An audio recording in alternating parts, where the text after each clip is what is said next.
بسم اللہ الرحمن الرحیم۔ نبی کریم سرور دو عالم صلی اللہ علیہ وسلم ایک مرتبہ تشریف لے جا رہے تھے تو آپ نے دیکھا کہ دو آدمی ہیں ان میں سے ایک دوسرے کے پچھنے لگا رہا ہے، حجامت جس کو کہتے ہیں، اور دونوں جو ہے باتیں کرتے جا رہے تھے، غیبت کر رہے تھے کسی کی۔ تو جب نبی کریم صلی اللہ علیہ وسلم نے دیکھا کہ یہ دونوں جو ہیں روزے کی حالت میں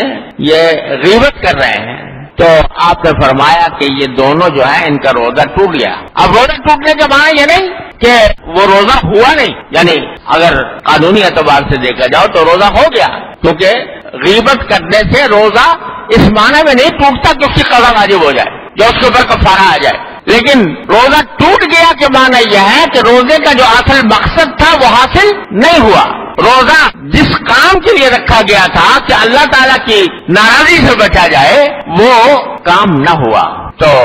انہوں نے حلال چیزیں تو چھوڑ دی لیکن حرام کام جو غیبت کرنا تھا وہ نہیں چھوڑا، تو روزے کا فائدہ حاصل نہیں ہوا۔ تو اس حدیث رسول کریم صلی اللہ علیہ وسلم نے بتا دیا کہ بھائی خدا کے بندو، جب روزے کے اندر تم حلال چیزیں چھوڑتے ہو تو حرام چیزیں تو بطریقے اولا چھوڑنی چاہیے، لہذا اس کی فکر کرو کہ تمہاری آمدنی حلال ہو۔ یہ کیا روزہ ہوا کہ سحری تو کھائی اور روزہ بھی رکھا اور گھر میں رشوت کی آمدنی جو آئی اس سے افطاری لے کے گھر پہنچ گئے، تو رشوت کے مال سے افطار کیا، تو یہ تو دیکھ لو کہ لقمہ جو تمہارے منہ میں جا رہا ہے افطار کے وقت میں وہ حلال ہے کہ نہیں۔ اگر نہیں ہے تو اس کی فکر کرو کہ کم از کم رمضان کے اندر میرے حلق میں کوئی حرام آمدنی کی چیز نہ جائے۔ دھوکہ کر کے فریب کر کے آمدنی کما لی تو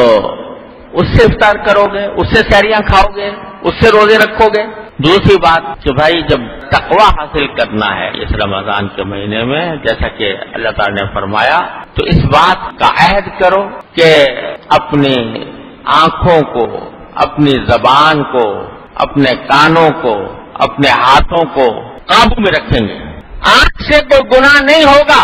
زبان سے کوئی گناہ نہیں ہوگا، آنکھ غلط جگہ نہیں پڑے گی، نامحرم کو لذت حاصل کرنے کی غرض سے دیکھنا، اس کو حدیث میں نظروں کا زنا قرار دیا، یہ نظروں کا زنا ہے۔ تو یہ کیسا روزہ ہوا بھائی کہ روزہ تو رکھا ہوا ہے، کھانا پینا چھوڑا ہوا ہے اور نظروں کے زنا میں مبتلا ہے۔ زبان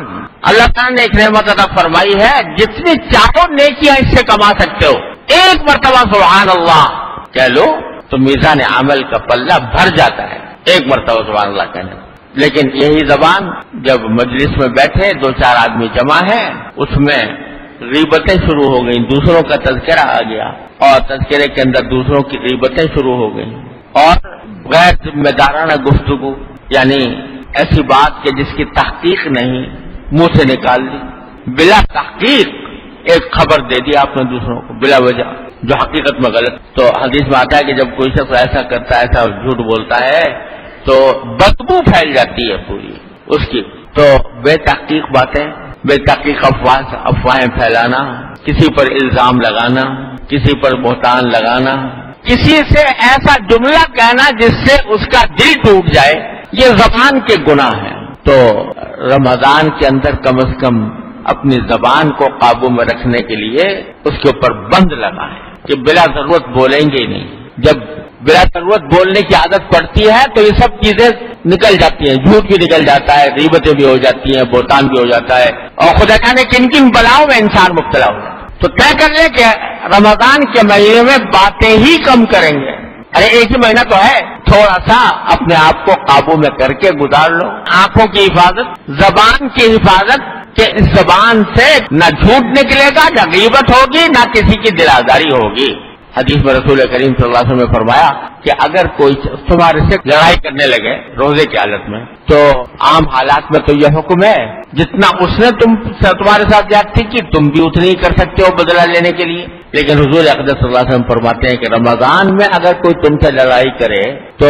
اس سے ایک ہی بات کہہ دو کہ بھائی میرا روزہ ہے۔ کیا مانا کہ میں روزے کے اندر اپنے آپ کو اس فضول لڑائی کے اندر مبتلا نہیں کرنا چاہتا، چاہے میرا حق ہو کہ میں تمہیں جواب دوں، چاہے میرا حق ہو کہ میں تم سے بدلہ لوں، لیکن چونکہ میرا روزہ ہے تو روزے کی حالت میں مجھے اپنے آپ کو قابو میں رکھنا ہے، لہٰذا میں تمہاری بات کا کوئی جواب بھی نہیں دوں گا. یہ تعلیم دی رسول اللہ صلی اللہ علیہ وسلم نے. تو زبان کو قابو میں رکھو، کوئی غلط بات اس زبان سے نہ نکلے. کانوں کی حفاظت کرو کہ اس کے اندر کوئی ناجائز چیز نہ پڑے. گانا بجانا جو ہوتا ہے وہ نہ ہو، اس کو سننے سے پرہیز کرو. تو جب تم آنکھوں کی حفاظت کرو، زبان کی حفاظت کرو، کانوں کی حفاظت کرو، ہاتھوں کی حفاظت کرو کہ یہ کوئی غلط کام نہ انجام دیں، کسی کے ساتھ زیادتی نہ کریں، تو انشاءاللہ یہ رمضان کا مہینہ اگر اس طرح گزار دیا تو لعلکم تتقون کا فائدہ انشاءاللہ حاصل ہوگا.